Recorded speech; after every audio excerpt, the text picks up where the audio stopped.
अस्सलामु अलैकुम वरहमतुल्लाहि वबरकातुह।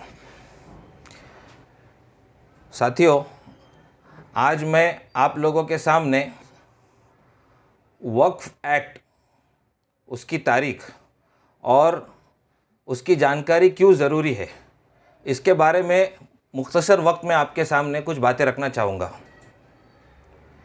जैसा कि हम देख रहे हैं, हमारे मुल्क में नफ़रत का माहौल रोज़ बरोज़ बढ़ता जा रहा है और हमारी जानकारी तारीख़ से दूर हटती जा रही है और कम से कमतर होती जा रही है।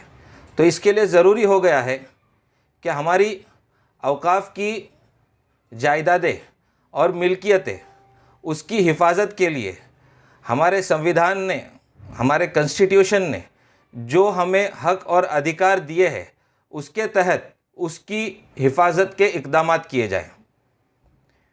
सबसे पहले हमें यह जानना ज़रूरी है कि ये वक्फ़ एक्ट जो आज हम देख रहे हैं, ये वक्फ़ एक्ट 1995 का है, लेकिन इससे पहले क्या था। तो ज़्यादा दूर ना जाते हुए मुख्तसर से ये बताता चलूँ कि सबसे पहले 1913 में मुसलमान वक्फ़ एक्ट आया था। उसके तहत औक़ाफ़ की सारी प्रॉपर्टीज़ का कारोबार किया जाता था। मतलब उस कानून के तहत वक्फ़ की प्रॉपर्टी के रजिस्ट्रेशन और उसका गैज़ेट और उसकी सारी चीज़ें तैयार की जाती थी। उसी वक्त में 1920 में the charitable and religious trust act लागू किया गया था, जिसके तहत वक्फ़ के अलावा जो दीगर मज़ाहिब के प्रॉपर्टियाँ थी, उन लोगों के लिए ये एक्ट और ये कायदा और कानून लागू था। लेकिन उस वक्त से लेकर आज तक एक सबके नज़दीक एक्सेप्टेड, काबिल कबूल एक उसूल था, once a Waqf always a वक्फ़। यानी एक मरतबा कोई चीज़ वक्फ़ की गई, वक्फ़ का मतलब था अल्लाह के लिए किसी चीज़ को सुपुर्द कर देना हमेशा हमेशा के लिए, वो मूवेबल एसेट हो या इमूवेबल हो। लेकिन हम यहाँ जो बात कर रहे हैं वो सिर्फ ज़मीन की बात कर रहे हैं। तो ये हमेशा के लिए वक्फ़ होता था, एक आदमी के नाम से या एक ट्रस्ट जिसके नाम पर वक्फ़ किया गया है, वहाँ से दूसरे के नाम पर नहीं ट्रांसफ़र किया जाता था। ये पहले से उसूल चला था। लेकिन उसके बाद 1947 में हमारा मुल्क आज़ाद हुआ और हमारा कॉन्स्टिट्यूशन बना। कॉन्स्टिट्यूशन जिस वक्त बना, उस वक्त राइट टू प्रॉपर्टी ये फंडामेंटल राइट में था, यानी बुनियादी हुकूक में था, शामिल था। और उसी के साथ साथ फिर एक नया कानून आया, बॉम्बे पब्लिक ट्रस्ट एक्ट। मैं महाराष्ट्र के इर्द गिर्द के लोगों के लिए बताना चाह रहा हूँ कि ये बॉम्बे पब्लिक ट्रस्ट एक्ट 1950 में आया और ये मुसलमान वक्फ़ एक्ट से जितने भी दफ्तर थे और जितने भी वक्फ़ की ज़मीनों के रिकॉर्ड्स थे, वो पूरे के पूरे चैरिटी कमिश्नर के पास भेज दिए गए। यानी गैजेट से लेकर उसके जितनी एप्लीकेशन फॉर्म, रजिस्ट्रेशन और कितनी ज़मीन है और कितना उसका इनकम और कितना उनका एसेट और लायबिलिटी है, उसके सारे रिकॉर्ड्स वो मुसलमान वक्फ़ एक्ट से हटाकर, उसके ऑफिसर्स से हटाकर बॉम्बे पब्लिक ट्रस्ट एक्ट के तहत चैरिटी कमिश्नर के पास आया। और तब से लेकर 1995 तक ये जो है बॉम्बे पब्लिक ट्रस्ट एक्ट के अंडर चैरिटी कमिश्नर के पास इसके सारे रिकॉर्ड रहे। लेकिन उसी के बाद एक चीज़ और हुई कि हमारा 44th अमेंडमेंट एक्ट 1978 में जो आया, जिसमें प्रॉपर्टी, राइट टू प्रॉपर्टी, ये फंडामेंटल राइट ना रहते हुए ये लीगल कॉन्स्टिट्यूशनल राइट बन गया। फंडामेंटल कॉन्स्टिट्यूशनल राइट से लीगल राइट बन के रह गया। मतलब सरकार जब भी चाहेगी किसी की भी ज़मीन नोटिस देकर हमसे ले सकती है। तो हमारा जितना ज़मीनों के ऊपर अधिकार है वो सिर्फ़ और सिर्फ लीगल अधिकार है।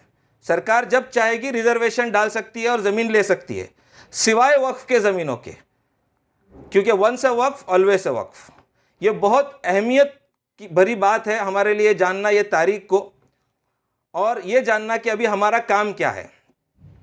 अब मैं यहाँ पर बताना चाहूँगा कि लोग हमसे सवाल करते हैं कि क्या वक्फ बोर्ड में या वक्फ कैटेगरी के अंडर ज़मीन को रजिस्टर करना ज़रूरी है?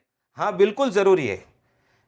क्या हम लोग जब गाड़ी खरीदते हैं तो आरटीओ में रजिस्टर नहीं करते? क्या हम ज़मीन खरीदते हैं तो महसूल विभाग में रजिस्टर नहीं करते? तो वक्फ की ज़मीनों का प्रॉपर रजिस्ट्रेशन क्यों नहीं करना चाहिए? क्योंकि इससे हिफाजत होती है, इसलिए इसके अंदर रजिस्ट्रेशन करना चाहिए। अब मैं आप लोगों के सामने 3 अहम चीज़ों के बारे में बताऊंगा कि ये 3 अहम चीज़ें हर मुतवल्ली को, हर ट्रस्टी को, बल्कि हर मुसलमान को ये करना ज़रूरी है ताकि वक्फ की ज़मीन की हिफाजत की जा सके।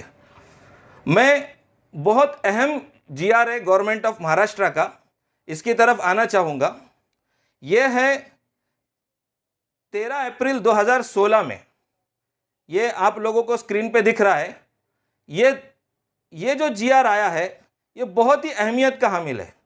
इसके अंदर ये कहा गया कि वक्फ की ज़मीनों के इल्लीगल ट्रांसफ़र को रोकने के लिए वक्फ की ज़मीन के हर सातबारे पर, प्रॉपर्टी कार्ड पर वक्फ प्रतिबंधित सत्ता प्रकार, ये वर्ड डाला जाए। इस वर्ड के माने क्या है?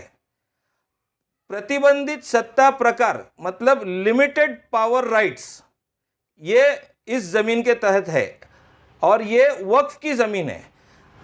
उमूमन ये होता रहा कि जो लोग अपने ईमान के साथ खिलवाड़ करते रहे या जिनको कानून की कम जानकारी रही, उन्होंने वक्फ की ज़मीन को बेचने की कोशिश की और ख़रीदार भी नुकसान में आया और बेचने वाला भी प्रॉब्लम में आया।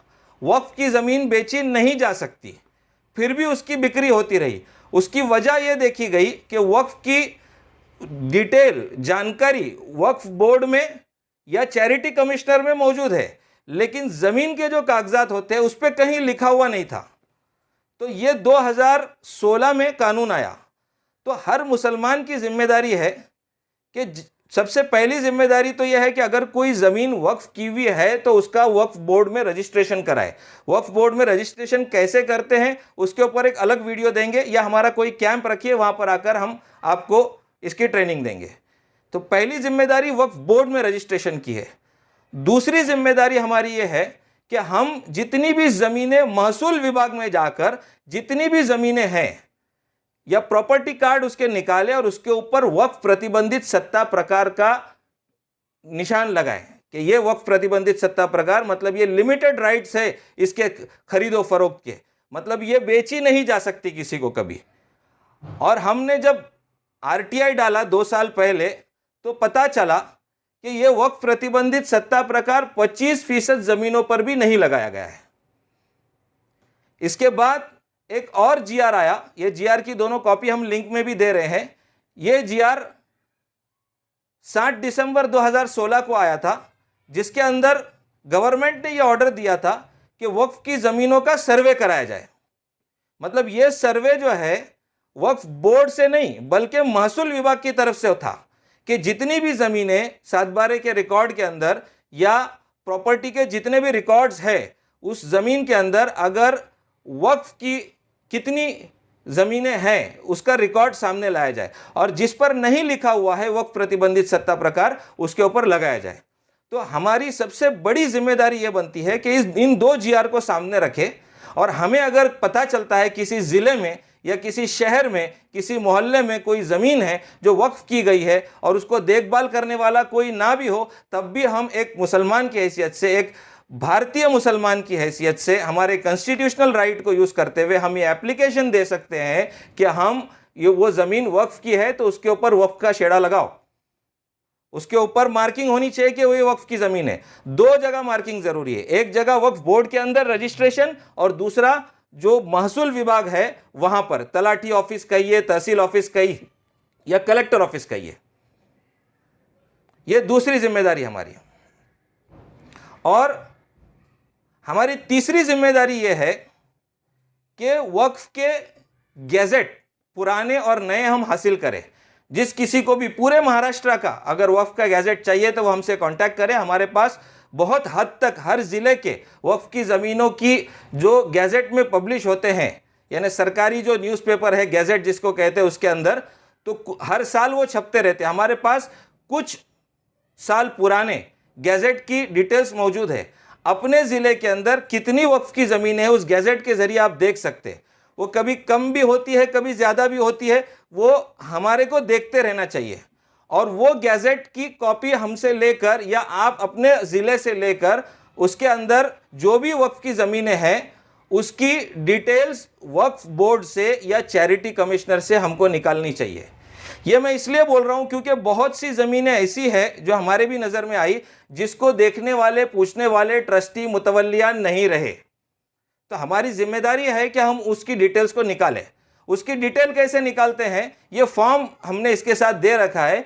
ये फॉर्म एप्लीकेशन के तौर पर आप चैरिटी कमिश्नर में डाल सकते हैं, या ये दूसरा एक फॉर्म दे रहे हैं हम, ये आप एप्लीकेशन के तौर पर वक्फ बोर्ड में डाल सकते हैं। चूँकि जैसे हमने शुरू में बताया कि पहले मुसलमान वक्फ एक्ट, फिर वहाँ से सारा रजिस्टर ट्रांसफ़र करके भेजा गया चैरिटी कमिश्नर के पास, और फिर चैरिटी कमिश्नर के पास ये 40 साल तक रहे, और फिर वहाँ से ये आदेश दिया गया कि दोबारा वक्फ बोर्ड भेज दो। तो ये ट्रांसफ़र के दौरान बहुत से डॉक्यूमेंट्स आगे पीछे हो गए हैं, या एक जगह से दूसरी जगह प्रॉपरली पहुँचे नहीं है। तो हमारी जिम्मेदारी ये है कि हम उसको निकालें, और हर ट्रस्ट का परिशिष्ट एक ये ज़रूर निकाले, क्योंकि परिशिष्ट एक जो ट्रस्ट का डॉक्यूमेंट होता है, जो चैरिटी कमिश्नर में हो या वक्फ बोर्ड में हो, परिशिष्ट एक के ऊपर एसेट्स एंड लाइबिलिटीज़, यानी इस ट्रस्ट के कितने ज़मीनें, कितना पैसा, कितना मूवेबल एसेट है, या इसके ऊपर लाइबिलिटी कितनी है, उस पर लिखा हुआ होता है। मसलन एक मस्जिद है, कोई भी एक मस्जिद, उस मस्जिद की उस जगह के अलावा और भी ज़मीनें हो सकती है। वो ज़मीनें कौन कौन सी है, वो परिशिष्ट एक में मिलता है। और वो परिशिष्ट एक निकालना हर ट्रस्ट का, जो भी गैजेट के अंदर पड़ा हुआ है, जो भी लोग हसास, बेदार, जागरूक हैं, उनकी जिम्मेदारी है कि हमारी मस्जिद का परिशिष्ट अ या परिशिष्ट एक कहाँ पर है। परिशिष्ट मतलब अटैचमेंट, तो ये कहाँ पर है, और इसके ऊपर कौन कौन सी और दूसरी ज़मीनों का तज़किरा है, और जिन ज़मीनों का नाम और नंबर लिखा हुआ है, क्या उसके ऊपर वक्फ प्रतिबंधित सत्ता प्रकार एंट्री की गई है या नहीं की गई है, ये हमारे को देखना ज़रूरी है।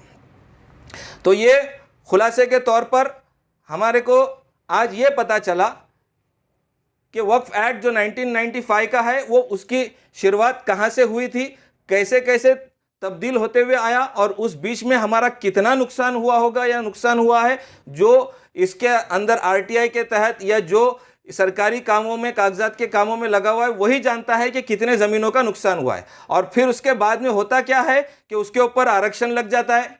अगर उसके ऊपर एंट्री नहीं की गई है तो सरकार उस पर आरक्षण लगाती है, फिर या फिर कोई आकर इल्लीगल कब्जा कर लेता है, या नगर पालिका उसके ऊपर कोई गार्डन या कोई और चीज़ बनाती है, और फिर हम चिल्लाने लगते हैं और फिर डिस्प्यूट्स खड़े होते हैं। तो अब तक जो हुआ वो मामला अलग रहे, लेकिन आगे ऐसी चीज़ें ना हो, इसके लिए हमारे को ये कदम उठाना बहुत ज़रूरी है। नंबर 1 वक्फ रजिस्ट्रेशन करना, नंबर 2 7/12 के ऊपर एंट्री करना वक्फ प्रतिबंधित सत्ता प्रकार की, और नंबर 3 परिशिष्ट अ या परिशिष्ट एक की कॉपी निकालकर पूरी लिस्ट हमारे पास हर ज़िले की, हर तालुके की हमारे पास अवेलेबल रखना। ये 3 काम अगर हमने किया तो हम वक्फ के ऊपर होने वाले जितने भी इल्लीगल कब्जे हैं उसको एक हद तक हम रोक पाएंगे। बस इतनी बात कहकर मैं अपनी बात ख़त्म करना चाहता हूं कि इससे ज़्यादा अगर किसी को जानकारी की ज़रूरत हो तो इस वीडियो के साथ जो नीचे नंबर चल रहा है, या जो इस नीचे डिस्क्रिप्शन में दिया हुआ नंबर है, इस पर हमसे कांटेक्ट करें और हम आपको इसके बारे में मज़ीद जानकारी देंगे, या आप हमारा कैंप अरेंज करें और कुछ मुतवल्लियान, कुछ ट्रस्टियान और कुछ ज़िम्मेदार हजरात किसी जगह जमा हो, हम वहाँ पर आकर आपको तफसील से इसके कागजी कार्रवाइयों को समझाएंगे और इसको कैसे इम्प्लीमेंट करना है ये भी बताएंगे। शुक्रिया, जज़ाकल्लाह, अस्सलाम वालेकुम।